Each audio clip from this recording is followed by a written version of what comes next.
KB, check out this stylish plug-in hybrid SUV, the Kai X7 PHEV, top of the line. KB, di na ba kayo sa SUV na loaded at stylish? Ito ang Kai X7 PHEV, top of the line. Ang angas ng design, naka-X-inspired yung kanyang LED DRLs dito sa harap at likod. May 19-inch wheel, wide instance, plus welcome door lights para sa extra premium feel. At dito sa loob, premium meets smart tech. Meron kang dual screen, ambient lighting, panoramic sunroof with sunshade, power front seat at side mirror, at wireless charging pad.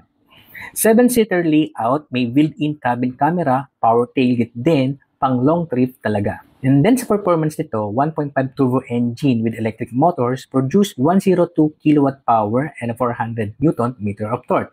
Kaya malakas pa rin yung hatak kahit puno.